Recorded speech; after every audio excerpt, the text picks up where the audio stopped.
Bismillahirrahmanirrahim. Assalamualaikum warahmatullahi wabarakatuh.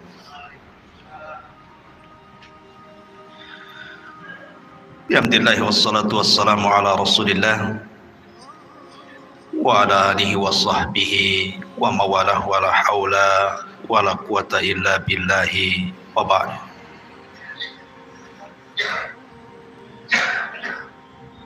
Alhamdulillah, di malam hari ini kita bisa kumpul kembali di Masjid Muhajirin, dan kajian di malam hari ini kita akan membahas, kalau biasa, Qasasul Anbiya, kisah-kisah para nabi di dalam Al-Quranul Karim. Khusus malam ini kita akan membahas tentang awal manazilil akhirah, tempat pertama kita menginjak rumah menuju akhirat. Artinya kita bicara tentang seputar alam kubur. Ma'asyiral muslimin yang dimuliakan Allah Subhanahu wa taala, di dalam sebuah hadis yang dikeluarkan Imam Tirmidzi, Nasai, Ibnu Majah dan yang lainnya, Nabi SAW bersabda, "Aktsiru dzikra hadhibil ladzatil maut." Perbanyak oleh kalian mengingat akan sebuah hal yang menghancurkan setiap kenikmatan. Kemudian Rasul mengatakan, apa itu al-maut, kematian. Pembahasan di malam hari ini kita akan membahas seputar kematian seorang mukmin. Kemudian apa saja yang terjadi saat kematian seorang mukmin ataupun kafir. Kemudian apa yang terjadi di alam kubur dan peristiwa-peristiwanya.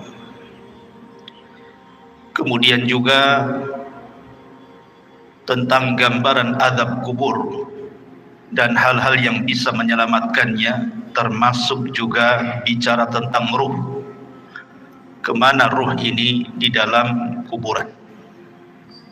Inilah pembahasan yang kita akan bahas di malam hari ini. Mudah-mudahan cukup waktunya. Ma'asyiral muslimin yang dimuliakan Allah Subhanahu wa taala, ada 4 perkara kemana seorang mukmin itu harus mengingat sebuah kematian. Pertama, karena mengingat kematian bisa menjauhkan kita dari maksiat kepada Allah Subhanahu wa taala. Karena orang yang tidak pernah mengingat mati, maka orang akan terbiasa melakukan maksiat, karena dia pikir bahwa tidak ada kehidupan setelah kematian.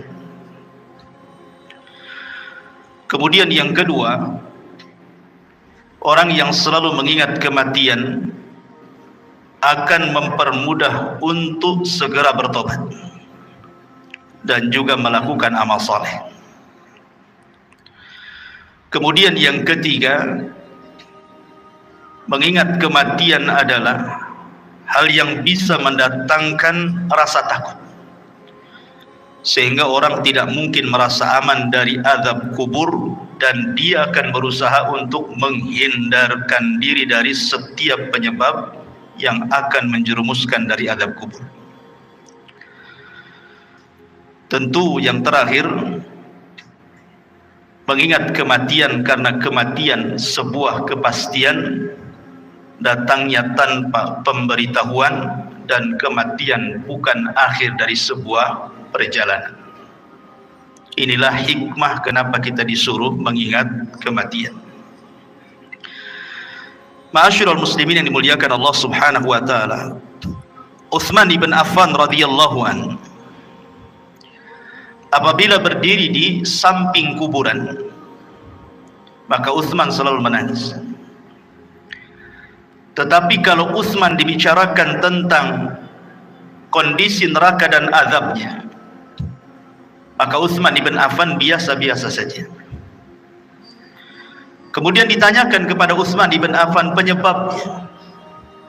Kenapa kalau disebut atau melihat kematian dia menangis, tetapi kalau diceritakan tentang akhirat dia biasa saja? Maka jawaban Utsman ibn Affan radhiyallahu an mengutip sabda Nabi sallallahu alaihi wasallam. Kata Nabi sallallahu alaihi wasallam, kata Utsman, "Innal qabra awwalu manazilil akhirah. Fa in naja minhu fama ba'dahu aisaru minhu. Wa illam yanju minhu fama ba'dahu ashaddu minhu." Sesungguhnya kuburan itu, kata Utsman mengutip sabda Nabi, adalah awal tempat seseorang menuju akhirat. Kalau dia selamat di kuburan, maka setelahnya lebih mudah bagi dia. Tetapi kalau dia tidak selamat di dalam kuburan, maka setelahnya akan lebih keras kepada dia. Itulah kenapa kemudian Utsman menangis saat diceritakan soal kematian. Banyak riwayat yang dicantumkan oleh Imam Ibnu Katsir ketika memberikan catatan kepada ayat yutsabbitullahu alladhina amanu bil qauli tsabit. Allah tetapkan jawaban bagi orang-orang yang beriman dengan jawaban yang mantap saat fitnah kubur. Saya akan sebutkan beberapa riwayat yang berkaitan dengan kematian. Pertama, riwayat daripada Bara bin Azib radhiyallahu anhu. Suatu ketika kata Bara bin Azib radhiyallahu anhu, kami keluar bersama Nabi sallallahu alaihi wasallam mengiringi jenazah seorang laki-laki dari Ansar. Maka ketika galian kubur itu sudah digali dan belum sampai kepada lahatnya, maksudnya lubang kedua dalam kuburan disebut lahat namanya, maka Nabi SAW kemudian duduk dan kami pun duduk, kata Bara ibn Azib radhiyallahu anhu. Kemudian kata Nabi SAW, "Ista'idzu billahi min adzabil qabri." Mintalah perlindungan kepada Allah dari azab kubur. Rasul sallallahu alaihi wasallam menyebutnya marrataini aw thalathan, 3 kali. Kemudian Rasul menceritakan tentang ruhnya seorang mukmin. Kata Nabi sallallahu alaihi wasallam, "Innal 'abda al-mu'mina idza kana fi inqita'i minad dunya wa iqbali minal akhirati nazala ilaihi malakun minas sama bidul wujuh ka'anna wujuhahumus syamsu." Apabila seorang hamba mukmin, kata Rasul, ketika dia hendak berpisah dari dunia dan menghadap akhirat, maka turun malaikat dari langit yang berwarna sangat putih sekali. Wajah-wajah malaikat ini sangat putih. Dan yang dimaksud malaikat di sini tentu bukan satu malaikat, bukan malakul maut saja, tidak, tetapi diiringi dengan rusulul maut namanya, pembantu-pembantu malaikat maut, berdasarkan ayat Al-Quran, tawaffathum rusuluna, kami wafatkan dengan mengutus utusan-utusan kami, menunjukkan bukan satu malaikat tetapi banyak malaikat. Tentu banyaknya malaikat ini berdasarkan tugas masing-masing. Malaikat maut itu kan hanya mencabut nyawa saja. Selepas itu kemudian diserahkan kepada malaikat rahmat kalau dia seorang mukmin, atau kepada malaikat azab kalau dia orang kafir atau orang fasik. Lah tentu kondisi seperti ini, ikhwan, tidak ada yang tahu kecuali orang yang meninggal. Orang-orang yang menyaksikan di sekitarnya, orang yang sedang nazah itu, tidak ada yang tahu bahwa di situ ada malaikat. Yang tahu hanyalah orang yang sedang nazah saja. Karena sebagian para ulama ketika menjelaskan apakah orang yang meninggal dunia itu mampu melihat malaikat, sebagian ulama mengatakan ya, mereka akan melihat malakul maut. Dan juga mereka akan diperlihatkan catatannya, walaupun hanya sekilas pandang saja. Catatan selama hidup dia itu, dia akan diperlihatkan sekilas saja. Dan itulah kondisi-kondisi menakutkan, sehingga kenapa Rasul mengatakan saat orang seperti ini tidak boleh mengatakan kecuali kebaikan. Dan inilah doa yang paling mustajab bagi orang-orang yang hidup di sekitarnya. Minta kepada Allah agar orang ini dimudahkan kematiannya. Lah setelah itu kemudian kata Nabi sallallahu alaihi wasallam, ma'ahum kafanun min akfanil jannati wa hanutun min hanutil jannah. Pembantu-pembantu malaikat maut ini, sebagian mereka membawa kain kafan dari sorga dan juga minyak wangi dari sorga. Hatta yajlisu minhu madal basar, sampai kemudian mereka duduk sejauh mata memandang. Ma'asyiral muslimin yang dimuliakan Allah Subhanahu wa taala, para ulama mengatakan bahwa ketika Allah Subhanahu wa taala mengirim para malaikat untuk mencabut nyawa dan juga menyediakan peralatan-peralatan fardu kifayah seperti kain kafan dan juga wewangian, kalau dia ruhnya seorang mukmin maka akan diutus malaikat yang indah sekali dalam rangka ikraman, memuliakan jasad yang akan dicabut ruhnya itu. Jadi yang diutus itu betul-betul malaikat, bukan malaikat yang menyeramkan, tidak. Makanya Rasul mengatakan bidul wujuh, wajah mereka sangat bercahaya. Kemudian juga a'wanul malakal maut ini, pembantu-pembantu malaikat maut ini, mereka ditugaskan sebagian mereka untuk membisikkan di telinganya. Apa bisikannya? Alla takhafu wa la tahzanu wa abshiru bil jannati allati kuntum tu'adun. Kamu jangan takut, kamu jangan khawatir, karena Allah sudah janjikan kepadamu surga yang akan menantimu.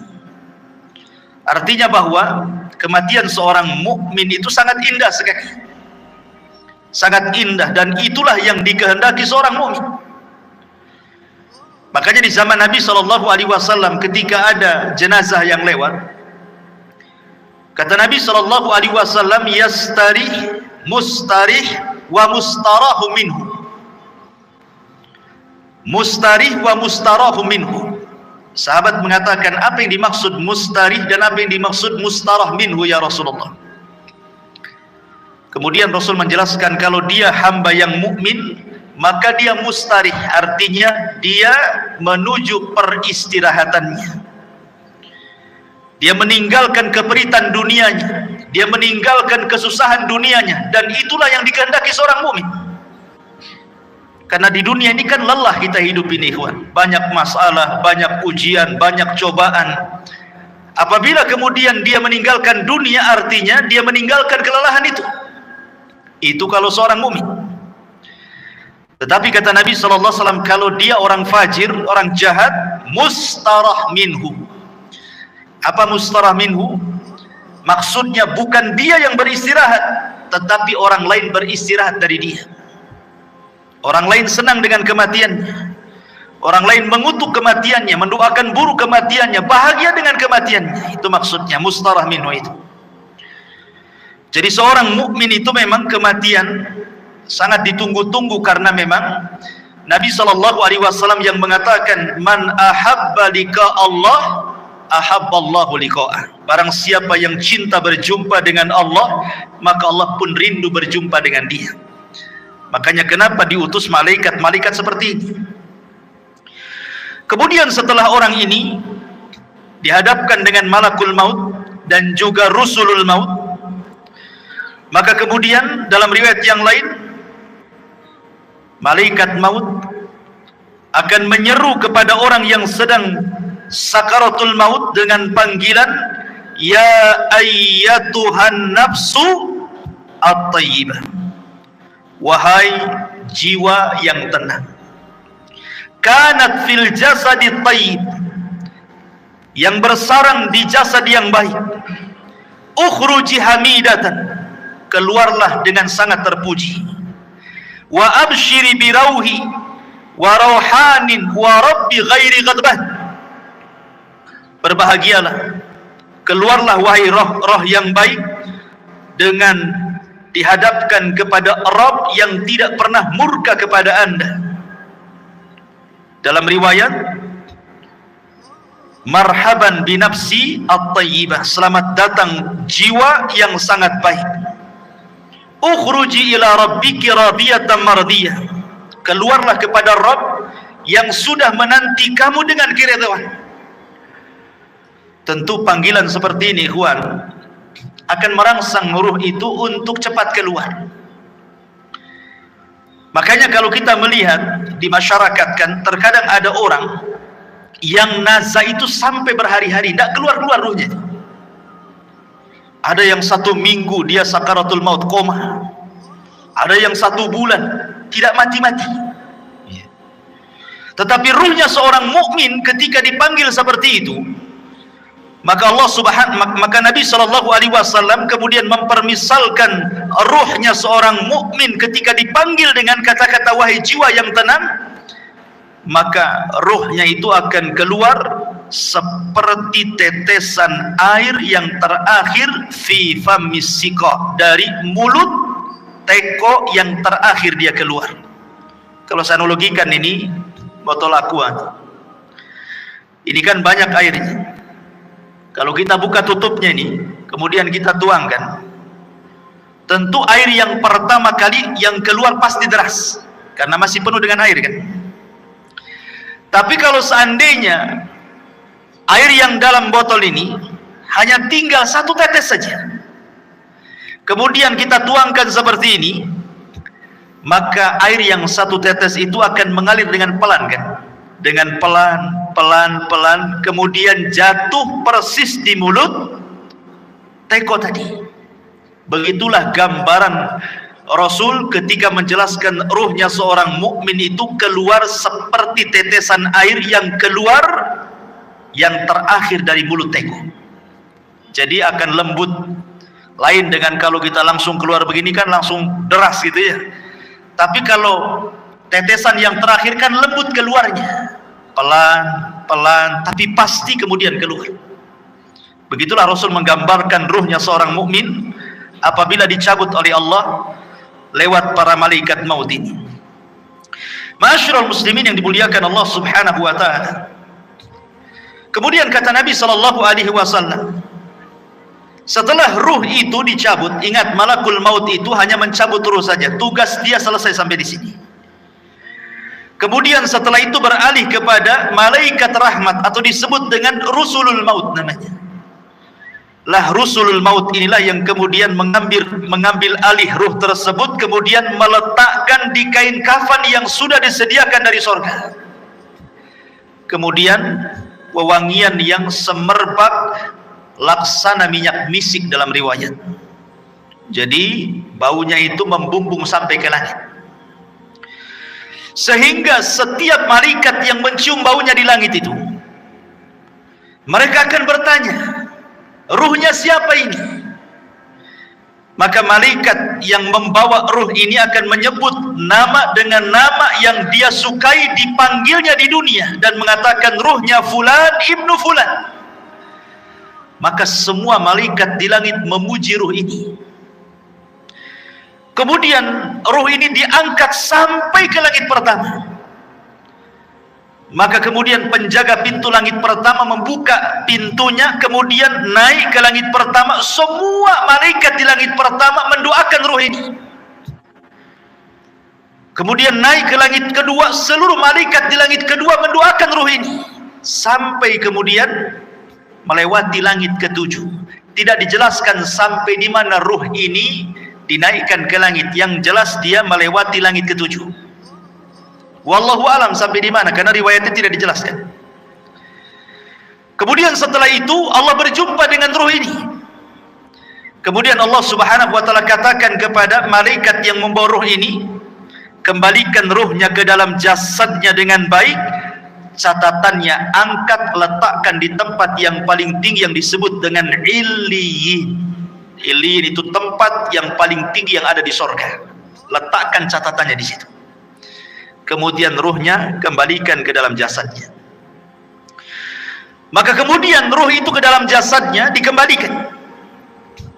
Lah saat seperti ini, ketika ruh ini diterbangkan ke langit, disitulah manusia sedang memandikan jenazah ini, kemudian mengkafani jenazah ini, kemudian menyolati jenazah ini, kemudian mendoakan jenazah ini, sampai kemudian ke dalam kubur, kemudian meletakkan di liang lahat, kemudian dipendam kuburannya. Jadi saat proses fardu kifayah itulah ruh naik ke langit.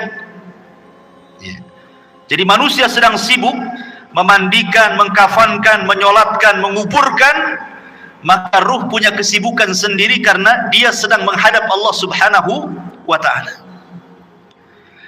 Lah kemudian ketika selesai sudah penguburan, barulah kemudian ruh itu dihantar kembali ke dalam kuburnya. Lah ketika ruh dengan jasad ini kemudian kembali, disitulah orang yang ada di kubur ini sempat mendengar pembicaraan orang-orang yang di atas kuburan. Termasuk suara terompahnya, suara sendalnya, dia mendengarnya. Termasuk apa yang dibicarakan di atas itu dia sempat mendengarnya. Apakah dia sedang menangis, apakah sedang mencela, ataukah sedang memuji, ataukah sedang berbicara tentang hal-hal tentang dia semua dengar.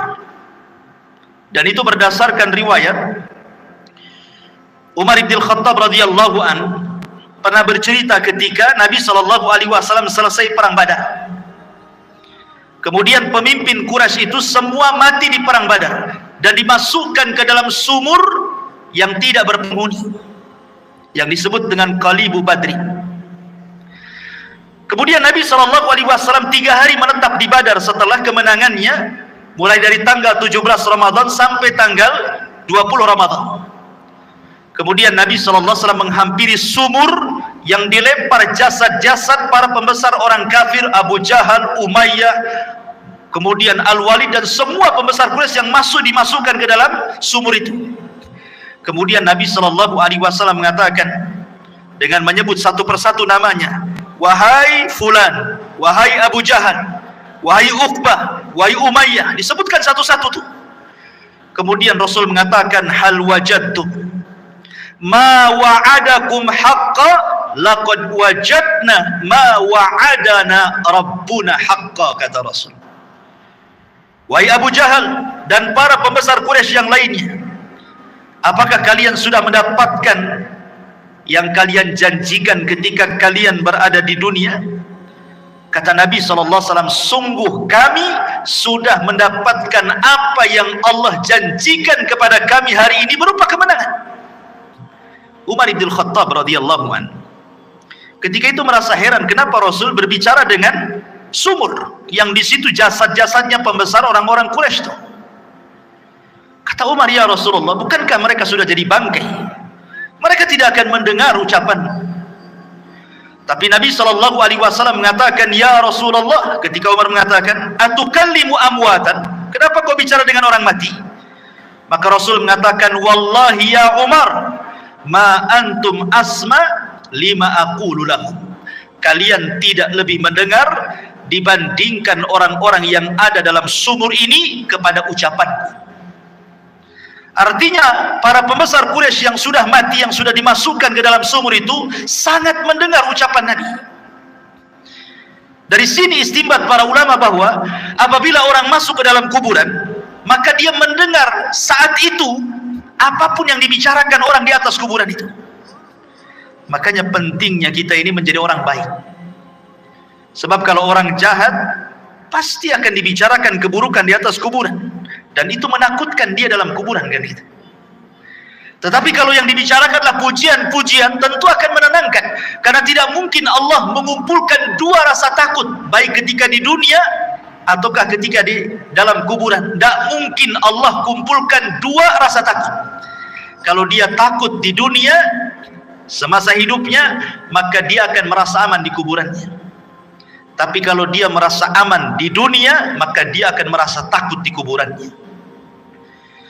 Lah ketika kemudian dia sempat mendengar suara-suara pembicaraan orang yang di atas kuburan, sampai yang terakhir sandal yang melangkah meninggalkannya, disitulah kemudian orang ini sempat mendengar akhir suara terompah yang meninggalkan jauh sampai di pintu gerbang kuburan.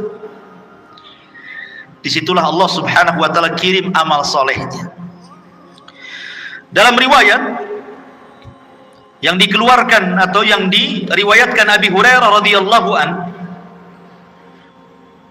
tiba-tiba kemudian datanglah salat inda ra'sihi waz zakatu an yaminihi wasyamu an yasarihi wa kana fi'lul khairati min sadaqatin wassilahi wal ma'rufi wal ihsan ila nasi inda rijlaihi.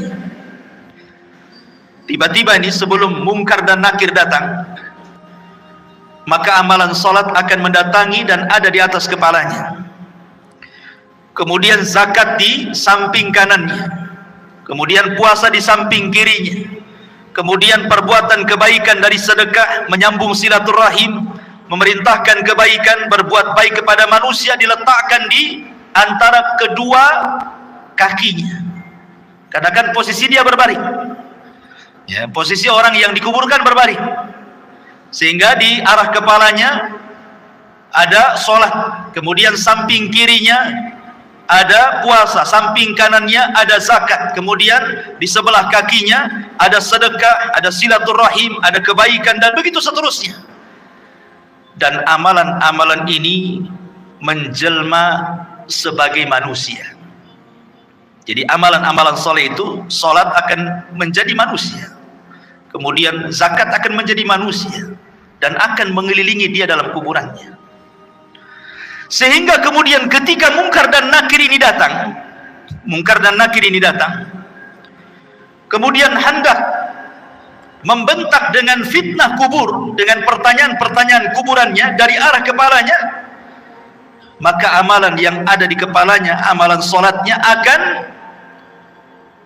mendorongnya dan mengatakan, ma qibali madkhal, tidak ada jalan lewat sini.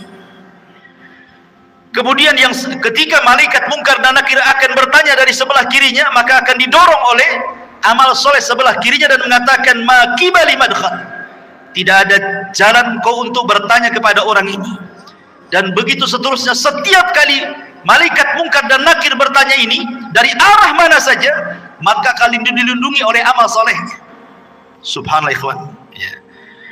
Sehingga malaikat yang akan memfitnah kubur ini kebingungan harus bertanya dari arah mana.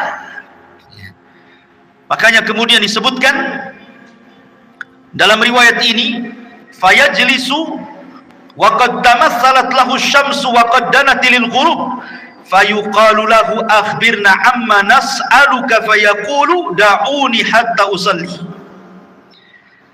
Ketika kemudian malaikat maut atau malaikat mungkar nakir hendak bertanya, tiba-tiba tidak digubris, tidak direspon oleh orang ini dan mengatakan, jangan tanya saya hendak sholat. Dia kepikiran ingin sholat. Bayangkan, ruhnya seorang mukmin yang ada dalam kubur itu masih kepikiran ingin sholat dan mengatakan, da'uni hatta usalli, jangan dulu kau tanya aku sampai aku laksanakan sholat, katanya.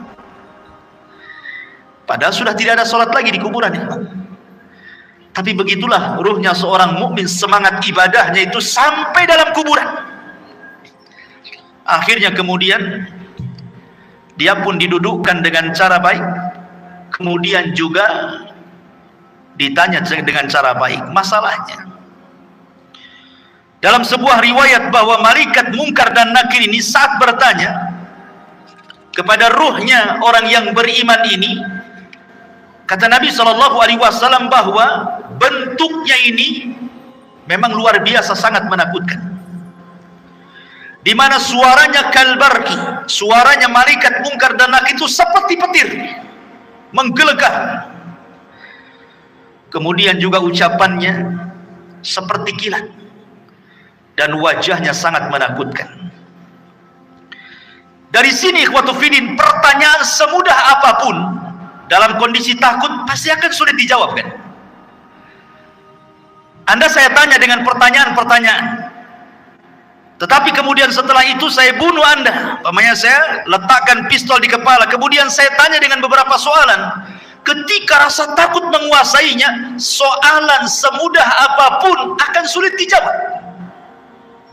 Akan sulit dijawab. Ini kan soalan-soalan yang ma'ruf kita dengar di dunia. Siapa Rabbmu? Kita katakan Allah. Siapa Nabimu? Kita katakan Muhammad. Apa agamamu? Kita katakan Islam. Itu kan mudah.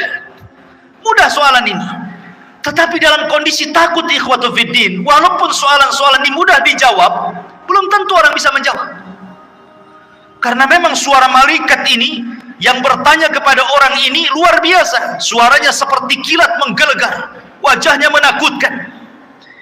Disinilah Allah subhanahu wa ta'ala berikan hidayah kepada ruhnya seorang mukmin, kepada hamba seorang mukmin, dan Allah katakan yutsabbitullahu alladhina amanu bil qauli tsabit. Allah akan tetapkan jawaban orang-orang yang beriman dengan jawaban yang mantap. Jadi yang menjawab itu adalah ketetapan dari Allah, taufik dari Allah, bukan kita. Kan dalam kondisi takut kita tidak bisa jawab, ya.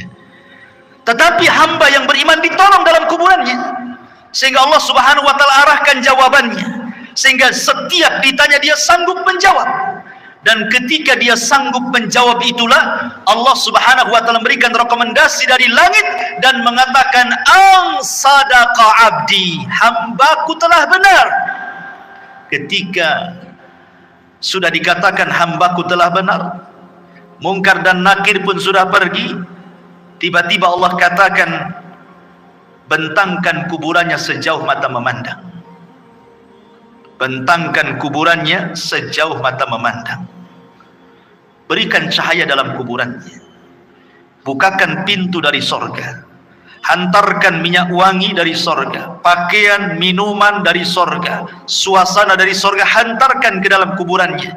Itulah yang disebut dengan nikmatul kubur namanya. Nikmat kubur. Ma'asyiral muslimin yang dimuliakan Allah Azza wa Jalla. Aisyah radhiyallahu anha pernah menceritakan, suatu ketika masuk nenek-nenek Yahudi ke rumah Aisyah radhiyallahu anha.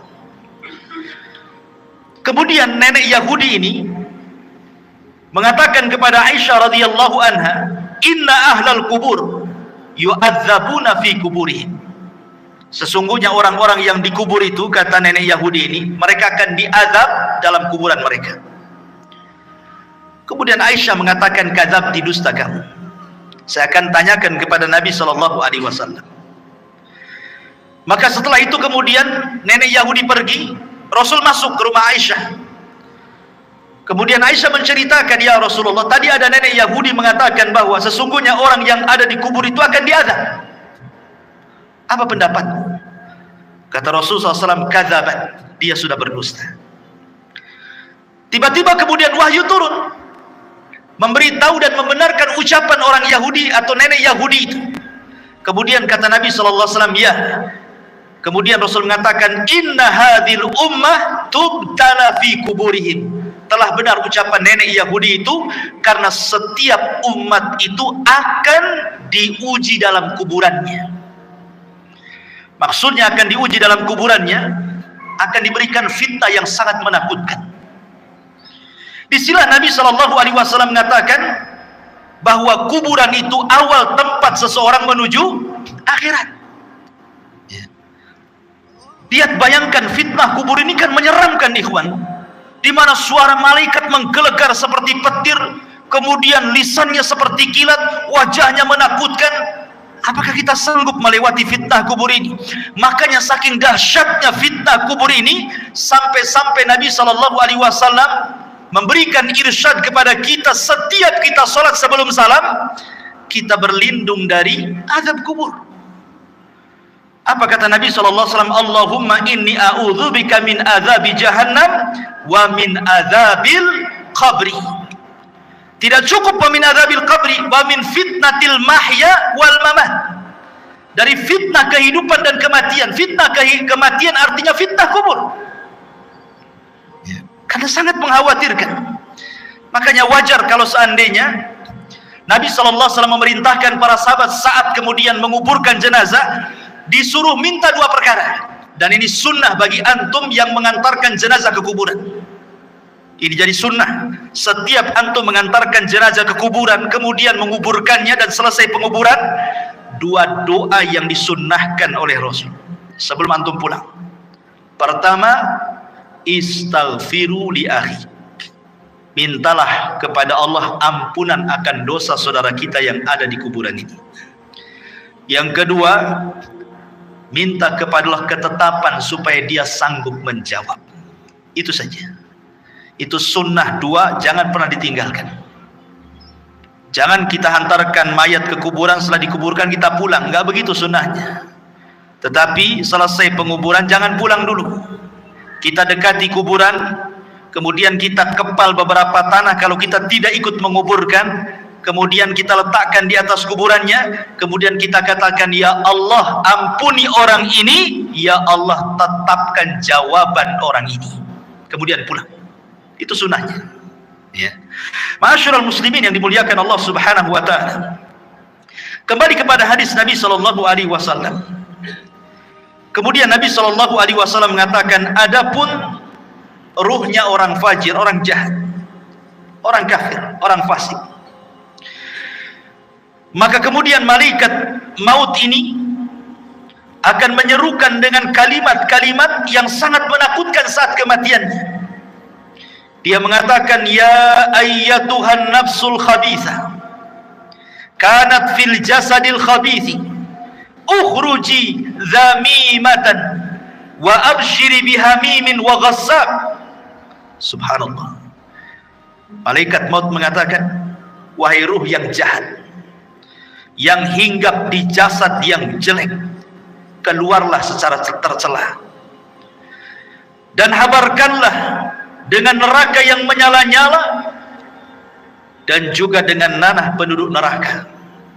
Coba bayangkan panggilannya, wahai jiwa yang buruk, yang bersarang di jasad yang buruk, keluarlah secara tercela dan habar gembirakan dengan neraka yang menyala-nyala dan darah dan nanah penduduk neraka yang sudah menunggunya. Keluar kamu.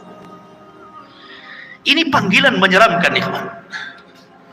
Makanya kenapa kemudian ruhnya orang-orang yang tidak beriman itu tidak mau keluar, sehingga terkadang nazak berhari-hari, berminggu-minggu, berbulan-bulan tidak mau keluar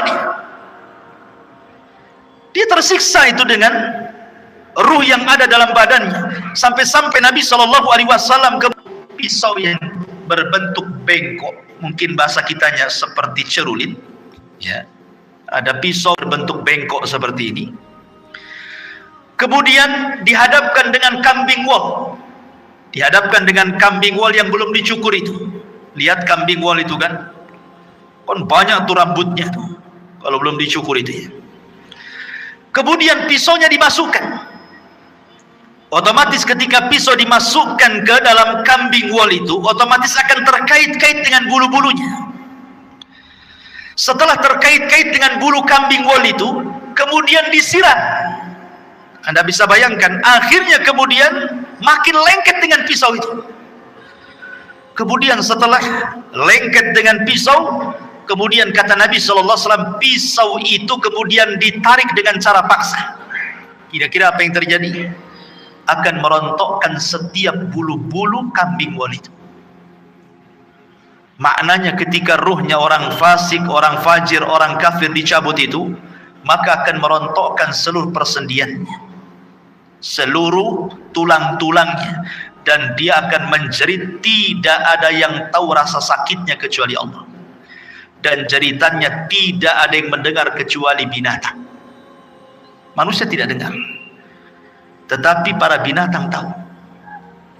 Dan tidak ada yang bisa merasakan rasa sakit seperti itu kecuali Allah yang tahu rasa sakitnya. Jangan lagi orang fasik, ikhwan, orang yang beriman saja. Kata Nabi SAW, wa inna fil al-mauti la saqarat. Dalam kematian itu kan ada keperitan, ada rasa sakit. Setiap orang pasti merasakannya. Nabi saja merasakannya. Tetapi rasa sakit yang diderita seorang mukmin saat kematian itu adalah, boleh jadi itu akhir penggugur dosa dia. Tapi rasa sakit yang diderita orang fajir, orang fasik, orang kafir, boleh jadi itu awal azab saat kematiannya. Ma'asyiral muslimin yang dimuliakan Allah Azza wa Jalla. Kemudian setelah itu ruh itu keluar, apa yang terjadi? Kata Nabi SAW, maka dia sudah disediakan kain kafan dari neraka. Kain kafan dari neraka, ikhwan. Artinya ini bukan kain kafan biasa. Kain kafan yang penuh dengan api, dengan bau busuk penuh neraka yang melambung ke langit. Ketika para malaikat itu mencium baunya, semua membencinya, semua mengutuk dan melaknatnya. Ini ruhnya siapa? Bau sekali. Tidak ada yang memuji ruh ini. Sehingga ketika betul-betul Rasulul Maut ini mengangkat ruh itu dalam kain kafan di neraka sampai membumbung ke langit, apa yang terjadi? Tidak ada satupun pintu langit yang mau dibuka. Lihat bahasa Al-Quran. Allah Subhanahu wa ta'ala mengatakan dalam surah Al-A'raf ayat 40, la tufattahu lahum abwabus sama wa la yadkhuluna al-jannah hatta yalijal jamalu fi sammil khiyam. Pintu-pintu langit tidak ada yang dibuka, satupun. Bahkan mereka tidak akan masuk ke dalam sorga sampai ada cerita unta masuk ke lubang jarum. Bagaimana mungkin unta yang sangat besar masuk ke lubang jarum? Lubang jarum itu kecil, unta itu besar. Artinya bahwa selubang jarum pun pintu langit itu tidak akan dibuka. Dan dia tidak akan menembus walaupun hanya langit pertama. Kemudian setelah itu Allah Subhanahu wa ta'ala hanya berfirman kepada ruh yang jelek ini dan mengatakan, letakkan catatannya fi sijin. Sijin ini tempat di bawah dasar bumi. Kenapa tidak diletakkan di lapisan bumi pertama, kedua, ketiga sampai ketujuh? Sebagian ulama mengatakan bumi menolak catatan amalnya. Bumi saja menolak. Di mana lapisan bumi pertama menolak untuk diletakkan catatannya, kemudian turun lagi ke lapisan kedua menolak juga, lapisan ketiga menolak juga, sampai lapisan bumi yang terakhir menolak juga. Ketika kemudian ditolak, akhirnya diletakkan di mana catatan itu? Di sijin, ya, di dasar bumi yang paling dalam. La haula wala quwata illa billah. Kemudian kata Allah Subhanahu wa ta'ala dalam Al-Quran, wa man yushrik billahi faka'annama kharra minas sama fatakhtafuhu at-tayru aw tahwi bihi ar-rih fi makanin sahih. Maka ruhnya akan dijatuhkan, tidak dihantar malaikat, sehingga ruh itu seperti terbang yang disambar burung ataupun dihempaskan dengan angin, sehingga ketika ruh ini kembali ke dalam jasadnya seperti orang yang jatuh dari ketinggian. Begitulah rasanya. Anda bisa bayangkan, Anda jatuh dari atas ketinggian 20-30 meter saja, rasanya luar biasa sakitnya. Itulah yang akan dirasakan oleh ruhnya orang jahat ketika dilempar dari langit kemudian menyatu lagi dengan jasadnya. Apa yang terjadi ketika itu? Kalau dia memang amalan solehnya mungkin kurang, dia sholat tapi mungkin jarang-jarang, atau mungkin sholatnya asal-asalan, datang itu amalan-amalan sholat dia, atau mungkin amalan-amalan yang lainnya, tetapi sosoknya menjadi orang lemah, tidak bisa kemudian menolak malaikat mungkar dan nakir yang akan menghajar dengan pertanyaannya. Tidak sanggup menolak. Lain kalau dia seorang yang beriman, maka amal solehnya akan menolak dia, ya, sehingga akan sulit kemudian mungkar dan nakir mendekatinya. Tetapi kalau dia amal solehnya mungkin ringan saja, dia sholat kadang tidak, dia akan datang amal-amal yang lainnya, tetapi tidak bisa melindunginya. Sehingga dengan mudah mungkar dan nakir itu dalam kondisi sudul wujuh, kata Rasul, sangat buruk sekali wajahnya, hitam kelam.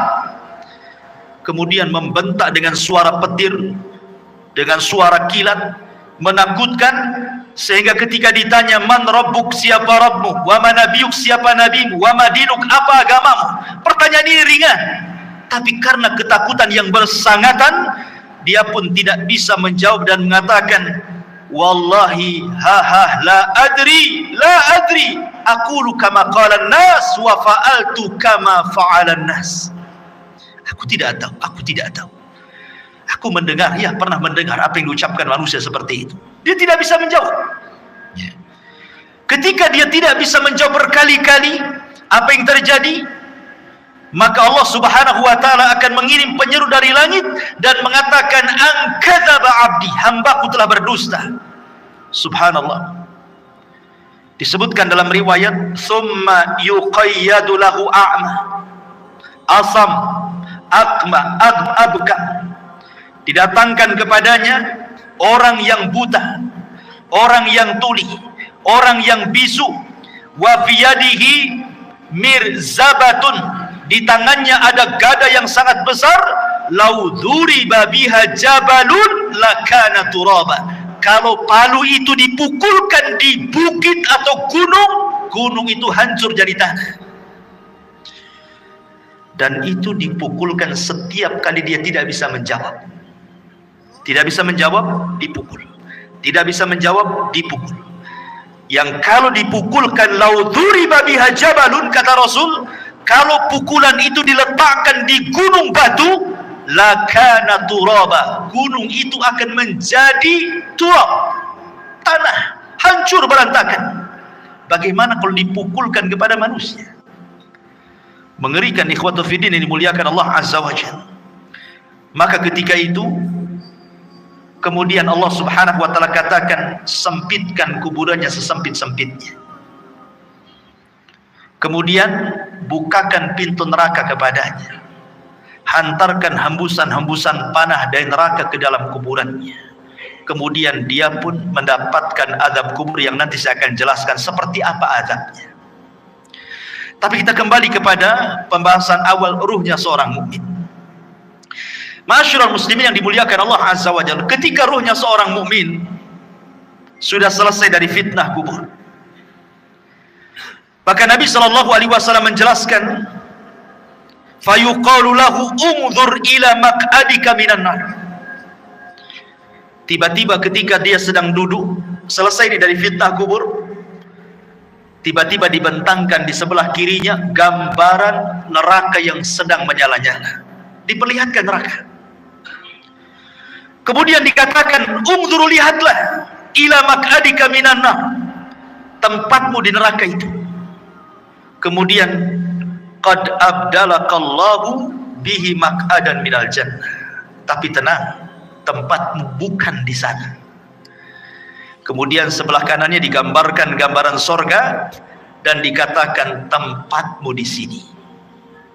Dalam riwayat, maka kemudian malaikat ini mengatakan, lihatlah tempat dudukmu di neraka, in asaita, kalau engkau bermaksiat, itulah tempat dudukmu. Tapi karena engkau yang beriman, maka tempat dudukmu bukan di sana. Kemudian tempat dudukmu di sini. Ketika dia melihat bagaimana sorga dengan gambaran keindahannya diperlihatkan itu dalam kuburan itu, apa yang terjadi? Maka dia langsung berteriak dan mengatakan, ya Rabb, akimisah, ya Rabb, tegakkan kiamat, supaya aku bisa kembali ke istana dan keluarga. Tetapi Allah Subhanahu wa ta'ala mengatakan, belum, kiamat masih panjang. Dalam riwayat yang lain, nim naumatal arush, sebaiknya kau tidur seperti tidurnya pengantin baru, sehingga ketika dia terbangun seolah-olah dia tidur zuhur dan bangun asar, kiamat sudah dibangkitkan. Artinya kehidupan kuburan tidak akan terasa walaupun zaman berlalu.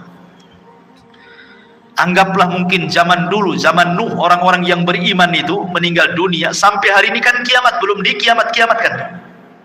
Bagaimana kehidupan mereka? Rupanya mereka ditidurkan oleh Allah di atas kenikmatan yang disebut dengan nikmat kubur, karena ruh mereka diberikan nikmat oleh Allah. Nanti ada pembahasan kemana ruhnya orang yang beriman dalam kuburan ini. Tapi jasadnya dikuburkan. Ya. Mereka tidak akan merasakan, sehingga ketika kiamat dibangkitkan baru dia tertidur. Terbangun dari tidurnya seolah-olah hanya setengah hari saja, mulai zuhur sampai asar dia tidur, kemudian dia terbangun. Rupanya Israfil sudah menyiapkan sangkakalanya untuk meniup sangkakala pertama kiamat, kehancuran alam semesta pertama dibangkitkan. Ma'asyiral muslimin yang dimuliakan Allah Subhanahu wa taala. Kemudian setelah orang yang beriman mendapatkan nikmat kubur, dan orang-orang fajir dan fasik mendapatkan azab kubur, di sana ada peristiwa yang tidak mungkin orang lepas. Apakah dia mukmin, apakah dia kafir, apakah dia fasik, apakah dia fajir, apakah dia sahabat Nabi ataukah bukan sahabat Nabi, ada peristiwa yang tidak bisa lepas dari manusia. Apa itu? Himpitan kuburan. Semua manusia akan dihimpit dalam kuburnya, tidak akan selamat. Mau bayi sekalipun yang belum punya dosa tetap akan dapat himpitan kuburan.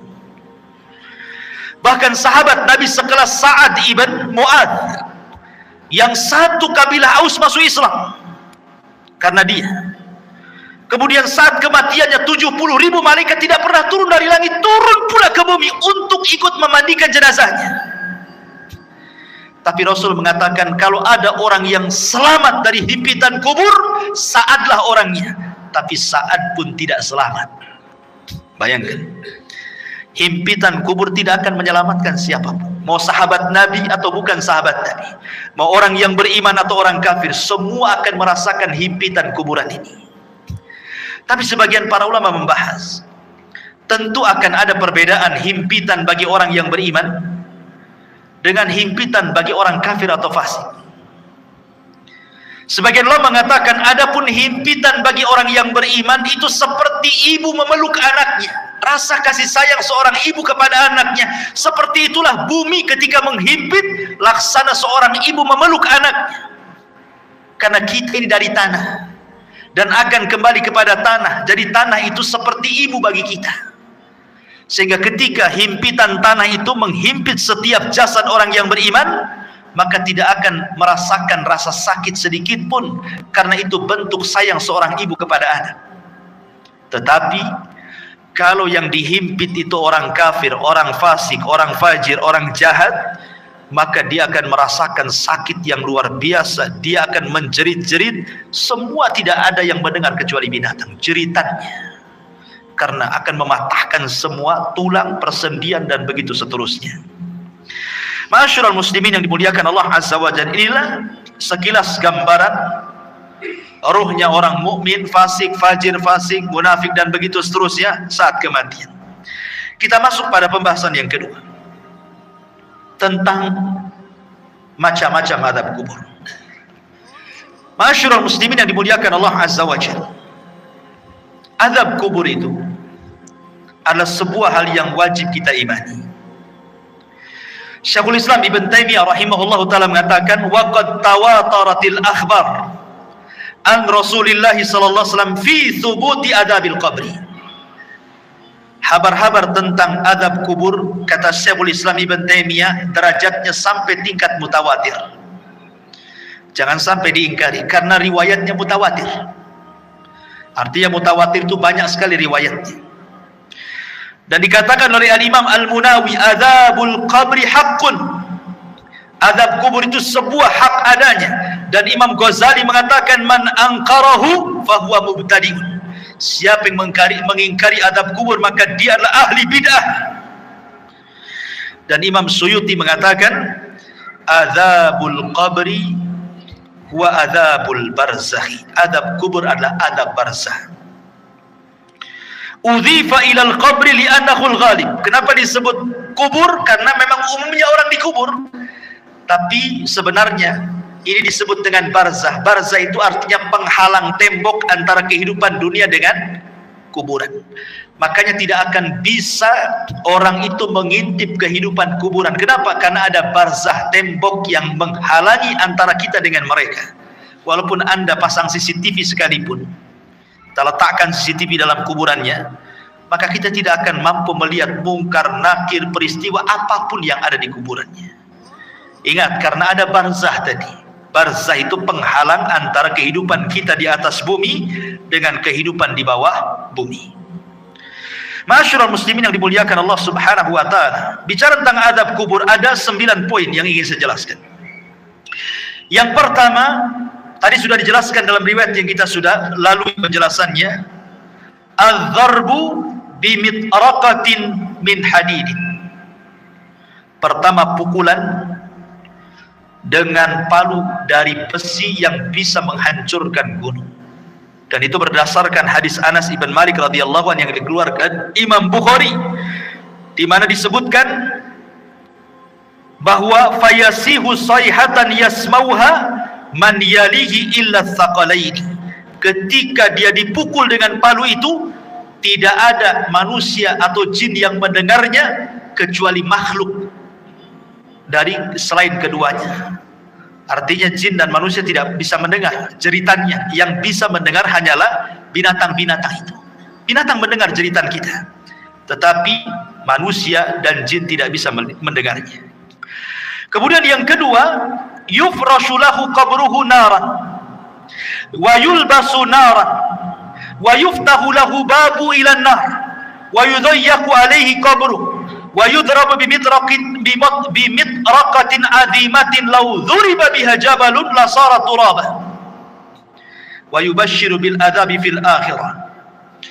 Kemudian yang kedua, azab kubur itu terkadang dalam bentuk dihamparkan tikar dari neraka, dipakaikan pakaian dari neraka, dibukakan pintu dari neraka, disempitkan kuburannya, diletakkan palu yang bisa menghancurkan gunung, dan ditakut-takuti dengan azab akhirat.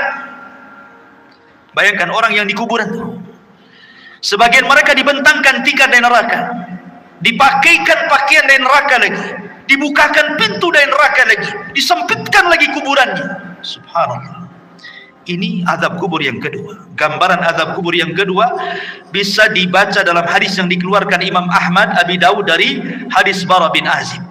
Kemudian yang ketiga, al-khasfu fil ardi. Terkadang dibuat gempa dalam kuburan. Yang merasakan orang yang dikubur saja itu. Kita di atas bumi tidak ada gempa, tapi yang ada di kubur itu merasa digempakan, seolah-olah dia kemudian bumi itu digempa-gempakan, dan dia merasakan seperti itu. Dan ini berdasarkan hadis Ibnu Umar radhiyallahu anhuma yang dikeluarkan Imam Bukhari dan Muslim. Kemudian yang keempat, syakku janibai al-fammi ila qafa.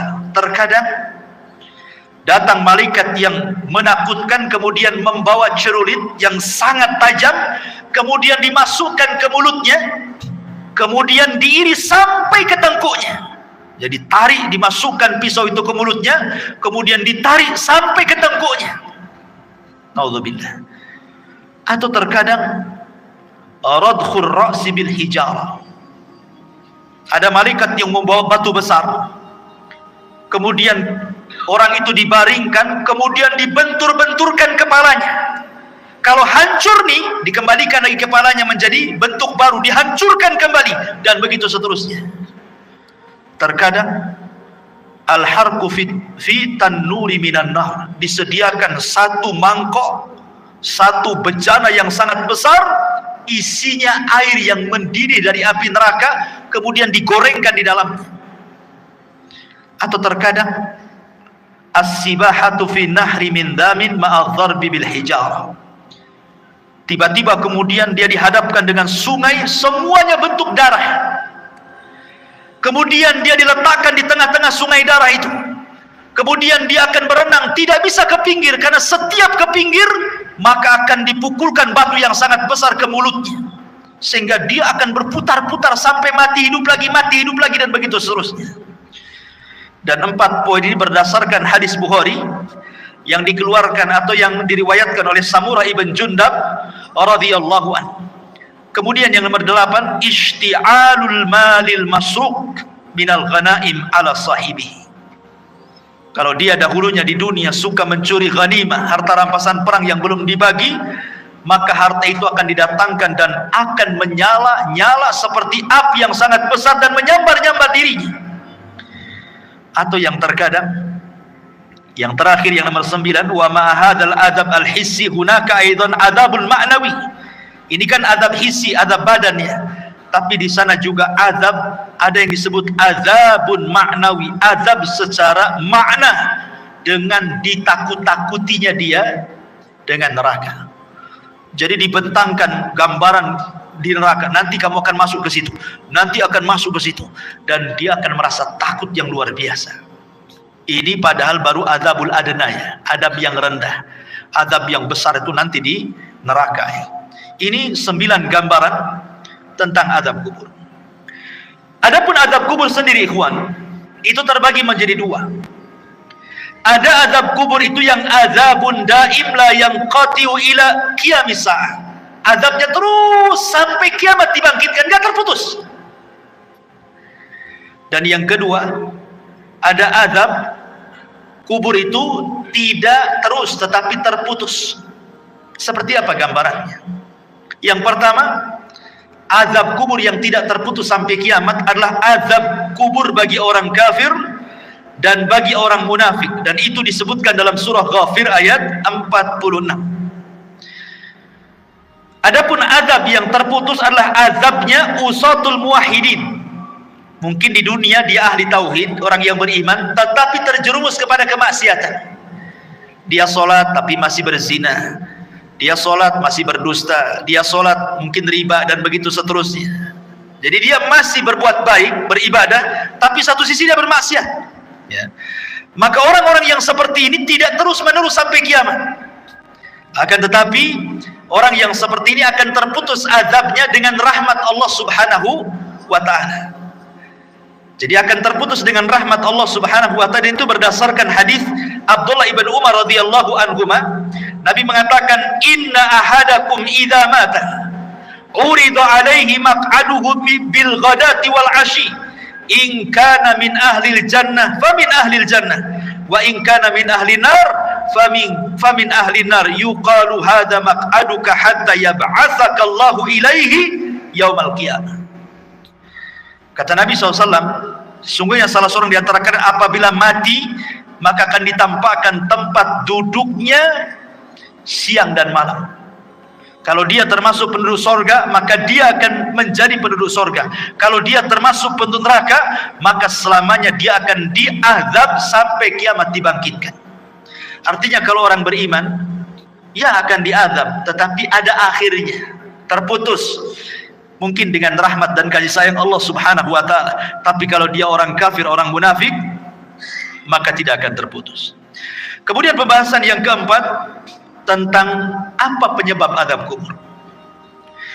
Penyebab azab kubur yang paling dominan adalah an-namimat, orang yang suka mengadu domba. Wa adamu tanazzuh minal baul, dan tidak perhatian dengan kebersihan hadas. Dia kencing sembarang. Kan banyak tuh orang yang kencing-kencing sembarang, ya, tidak cebok gitu ya, tidak jelas ceboknya. Dan ini berdasarkan hadis Nabi SAW dari Abdullah ibn Abbas radhiyallahu anhuma. Jadi Nabi SAW ketika itu lewat di 2 kuburan, dua-duanya sedang diazab. Kemudian Rasul mengambil pelepah kurma, kemudian dibelah 2, kemudian ditancapkan di 2 kuburan. Kemudian Rasul mengatakan, mudah-mudahan dengan 2 pelepah kurma yang belum kering ini bisa meringankan azabnya. Kemudian sahabat mengatakan, kenapa orang itu diazab wahai Rasul? Kata Rasul, yang satu karena dia namimah, suka mengadu domba. Yang satu karena tidak pernah bersih apabila membersihkan hadas. Ini 2 poin. Yang ketiga, ghibah. Orang yang suka menggibah.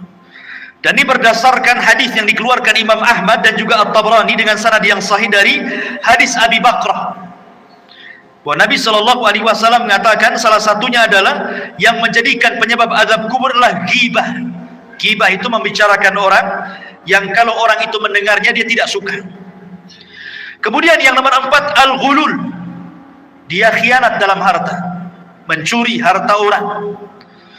Kemudian juga yang nomor 5, hajrul Qur'anil Karim wa rafduh. Dia tidak suka dengan Quran. Dan penyebab orang jauh dari Al-Quran hari ini apa? Handphone. Yang menyebabkan orang jauh dari Quran itu HP atau handphone. Subhanallah, gara-gara handphone Quran itu tidak pernah disentuh lagi. Alasannya sudah ada aplikasi Al-Quran di dalam handphone. Saya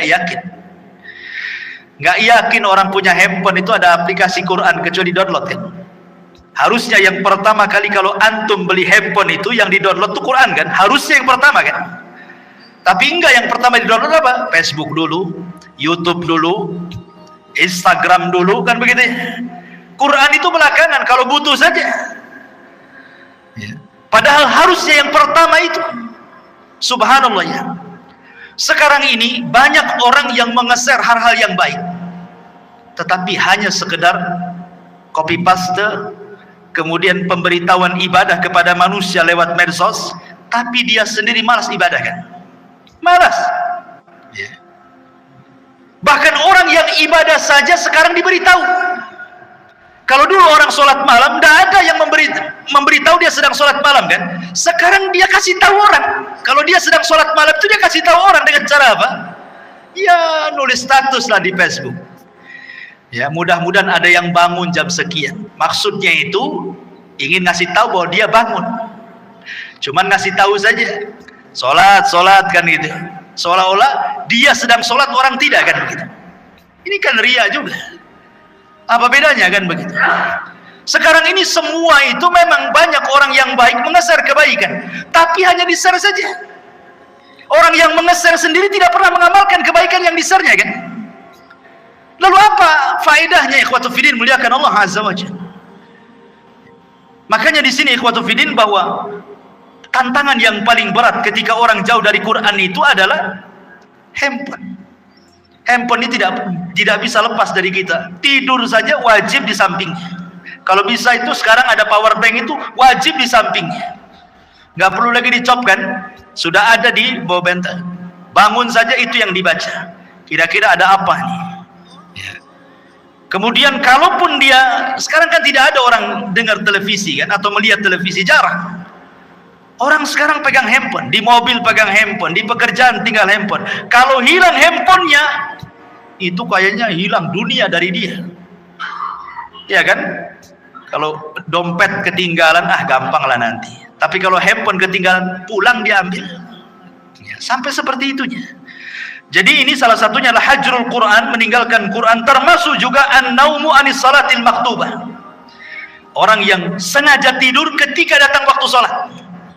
Dan itu berdasarkan riwayat yang dikeluarkan ataupun dari sahabat Samurah ibn Jundab radhiyallahu an, Nabi SAW mengatakan ammal ladzi yuslagu ra'suhu bil hajar fa innahu ya'khudul Qur'an fayarfadhuhu wa yanamu anis salatil maktubah.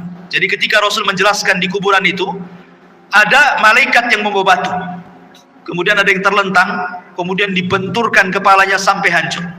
Kemudian malaikat ini pergi hendak mencari batu yang lain.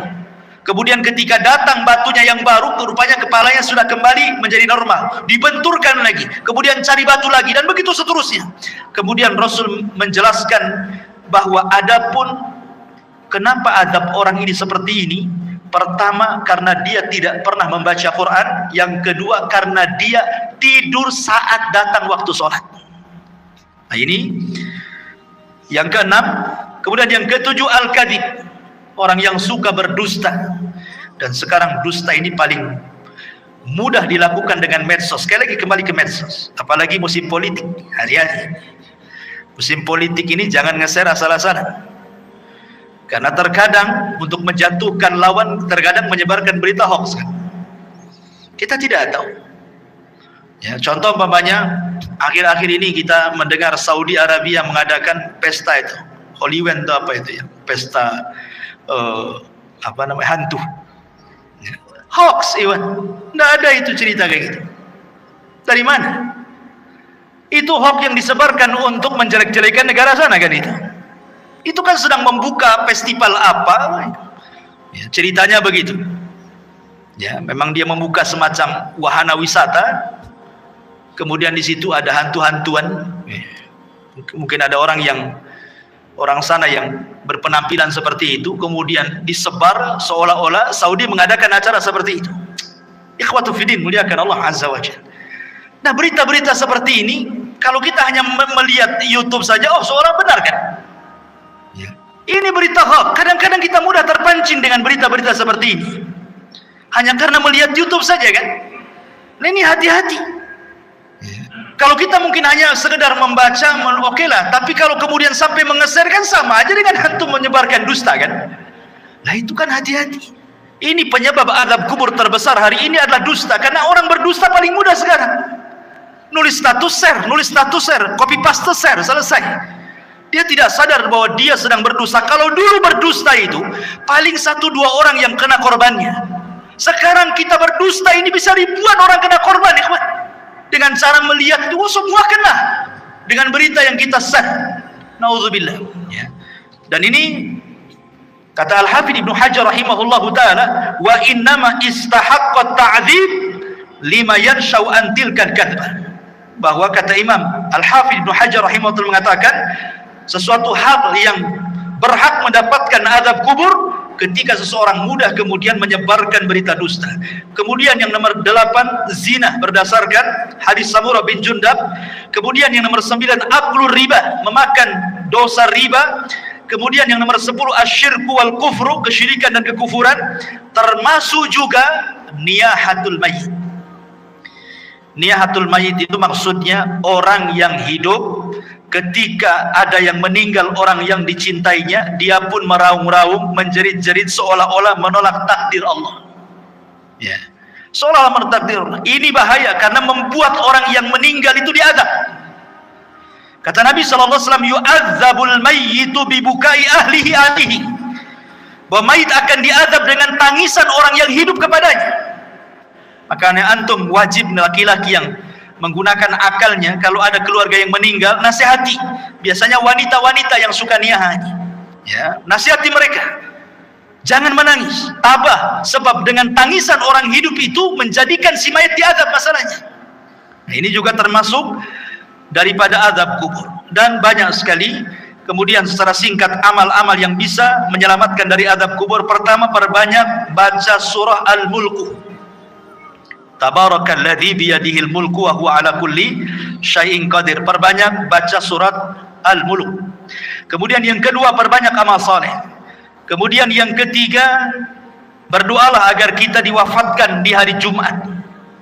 Berdoa kepada Allah agar kita diwafatkan di hari Jumat dan kita bersabar saat ditimpa sakit. Kalau seandainya kita sabar saat sakit kemudian meninggal, boleh jadi itu husnul khatimah. Karena saat-saat orang sakit itu biasanya setan lebih dekat dibandingkan saat dia sembuh. Ingat, orang sakit itu lebih dekat dengan setan dibandingkan dengan Allah. Karena biasanya kalau orang sakit, ikhwan, apalagi kalau sudah bertahun, itu biasanya mudah putus asa. Terkadang di antara mereka lah sudah lebih mati saja daripada nyusahkan orang hidup, ya. Atau terkadang menolak takdir, kenapa saya terus yang sakit, kenapa kok gak disembuh-sembuhkan, kemudian bayangannya macam-macam, akhirnya malas ibadah, ya. Kemudian juga istiqomah, dan istiqomah ini berat, ya, tetapi inilah yang bisa menyelamatkan dari azab kubur.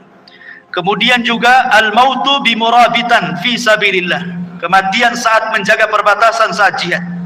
Kemudian juga yang paling penting berdoa kepada Allah Subhanahu wa taala dan senantiasa mengamalkan ketakwaan kepada Allah, dan yang paling penting lagi menjauhi sebab-sebab azab kubur yang tadi saya sebutkan tadi, ya, dusta, namimah dan begitu seterusnya. Tapi pembahasan yang terakhir bicara tentang ruh. Kemana ruh saat manusia sudah selesai pertanyaan mungkar dan nakir, artinya selesai fitnah kubur. Berarti masuk ke nikmat dan azab kubur kan itu. Kemana ruh ini saat nikmat ataupun azab kubur? Baik. Masyarul muslimin yang dimuliakan Allah Subhanahu wa taala. Al-Imam Ibnul Qayyim rahimahullahu taala, beliau mengatakan dalam kitabnya Ar-Ruh, pembahasan di mana ruh ini. Pertama kita akan bagi tentang ruh ini. Ruh para nabi. Pertama, ruh para nabi. Ruh para nabi tentu berada fi a'lal illiyin, berada di tempat yang paling tinggi yang disebut dengan rafiqil a'la. Karena Nabi SAW ketika meninggal dunia, kemudian malaikat maut mengatakan kepada Nabi dua pilihan, apakah engkau mau hidup terus di dunia dengan kegemilangan kemenangan yang sudah diraih, ataukah mau menyusul teman-temannya di tempat yang paling tinggi di sorga? Maka Rasul mengatakan, Allahumma ila rafiqil a'la, saya memilih ke tempat yang paling tinggi di sorga. Jadi ruhnya para nabi berada di rafiqil a'la. Kemudian yang kedua, arwahus syuhada, ruhnya para syuhada, orang-orang yang mati syahid. Allah Subhanahu wa taala mengatakan dalam surah Al-Imran ayat 169, wala tahsabanna alladziina qutilu fi sabilillahi amwatan bal ahya' inda rabbihim yurzaqun. Jangan kau sangka orang yang mati di jalan Allah itu mati, tidak, mereka hidup. Mereka mendapatkan rizki di sisi Allah Subhanahu wa taala. Abdullah bin Mas'ud radhiyallahu anhu ketika bertanya tentang ayat ini kepada Nabi sallallahu alaihi wasallam, di mana ruhnya para syuhada? Maka Rasul mengatakan, arwahuhum fi ajwafi tairin hadarin laha qanadilun mu'allaqatun bil arsy. Jadi ruhnya para syuhada berada di kendil-kendil, dibawa oleh ketiak burung sorga, kemudian digantungkan di arsy Allah Subhanahu wa taala. Jadi ruhnya para syuhada berada di kendil-kendil yang dibawa terbang oleh burung-burung, kemudian digantungkan di bawah arsy. Ini ruhnya para syuhada.